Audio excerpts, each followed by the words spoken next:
Welcome back to Luke's Homebrew. I think we got an interesting set of videos coming your way.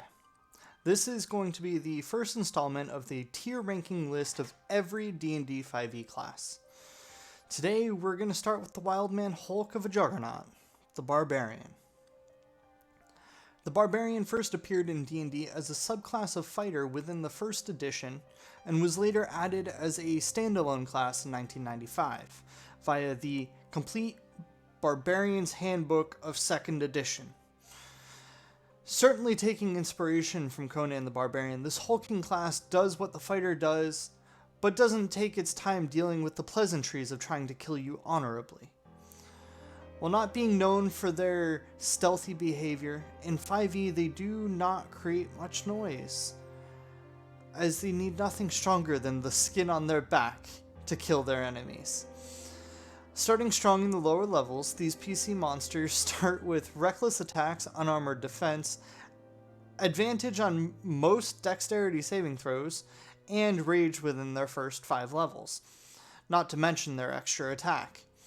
This makes them a powerhouse for the early game grind, well exceeding almost any other class's effectiveness in combat, not to mention a certain subclass option that is granted at 3rd level that truly makes these barbarians feel ironically built different.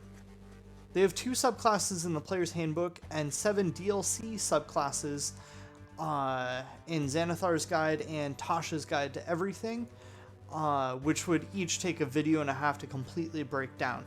So to summarize, you get angry for different reasons, and that makes you similar to me when the vodka runs out. As you start progressing into the late game though, levels 6 through 10, because Wizards of the Coast doesn't know how to support high level play in Dungeons and Dragons, you get to act faster, move faster, and sometimes deal more damage.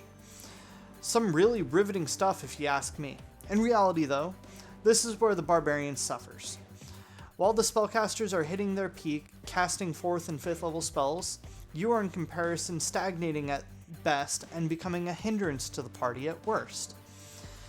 Since most campaigns end at level 10, and frankly no one wants to play a barbarian when you start fighting flying things, liches that can spit farther than you can throw your melee weapon, and well, any high level threat, there isn't much a point to talk in detail about the high level capacities of a barbarian.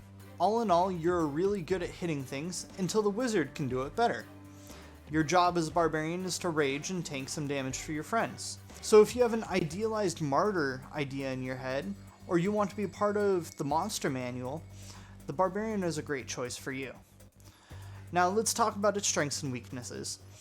Being the brute of the party, the barbarian's biggest strength is having the largest hit die as a d12. And being able to theoretically double that as a raging machine.